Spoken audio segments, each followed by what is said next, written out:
Sorbannya kiai dikalungin 15 menit, nanti penyakit kankernya sembuh.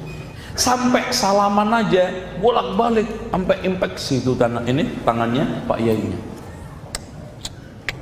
Itu coba santri 1000 infeksi. Bismillahirrahmanirrahim. Nah, yang kelima termasuk kebiasaan ahlul kitab yang sudah ditiru oleh umat Islam adalah al-ghulu fi sholihin, bersikap berlebihan terhadap orang soleh. Hidup dan mati, Masya Allah, hidupnya habis taklim, airnya dibuat rebutan. Bismillah. Wah, dulu itu saya kalau sudah habis ngaji, yang pertama kali air diminum, barokah. Sorbannya kiai dikalungin 15 menit, nanti penyakit kankernya sembuh, barokah. Sandalnya kiai digantungin di depan pintu untuk nolak maling.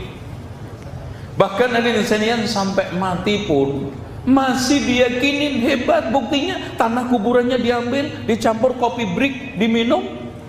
Masya Allah, subhanallah. Sampai salaman aja bolak-balik sampai infeksi itu tangannya Pak Yainya.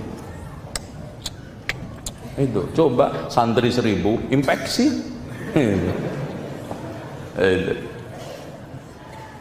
Sementara Allah menegaskan, ya ahlal kitab la taghlu fi dinikum wa la taqulu 'ala Allahi illa al-haq, innamal masihu Isa bin Maryam rasulullah wa kalimatuhu.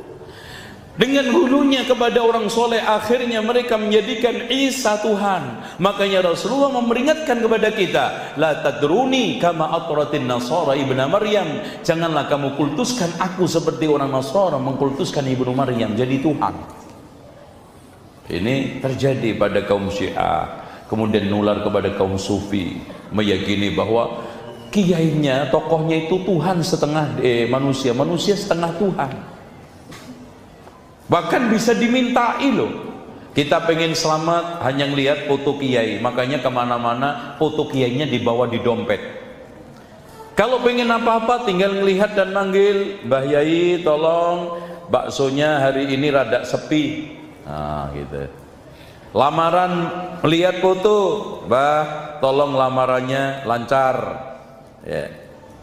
Sampai datang ke kuburan Syekh Abdul Qadir Jailani jauh-jauh dari Lombok ke Irak hanya untuk itu. Ya, masuk ke makamnya, assalamualaikum dir, we datang dir dari Lombok, minta nih dir, insyaallah bulan depan pemilihan lurah dir, mudah-mudahan lancar jadi dir, insyaallah. Seperti itu.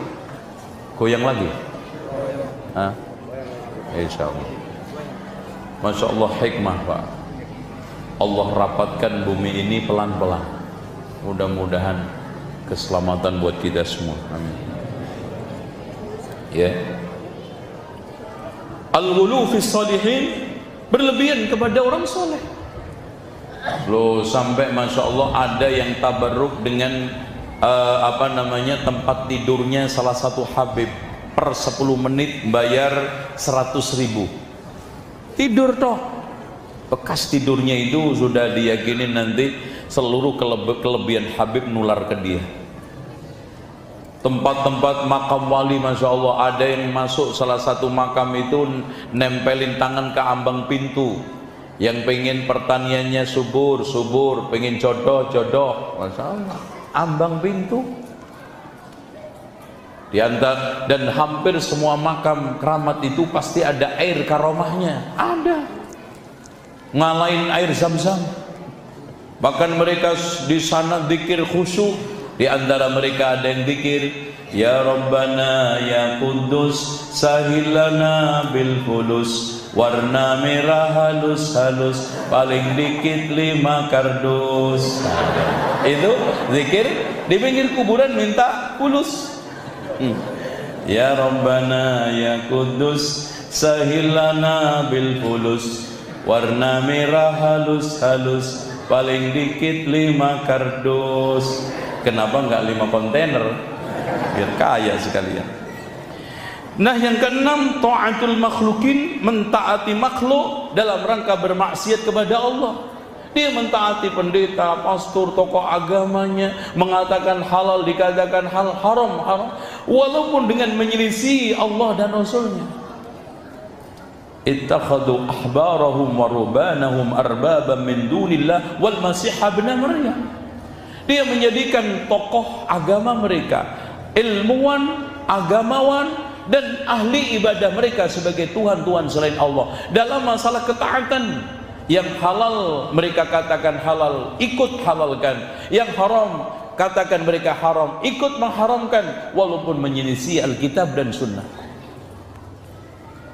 Selanjutnya nomor 7, karena waktu, adalah rohbaniyah, kependetaan, kepasturan, kebiksuan.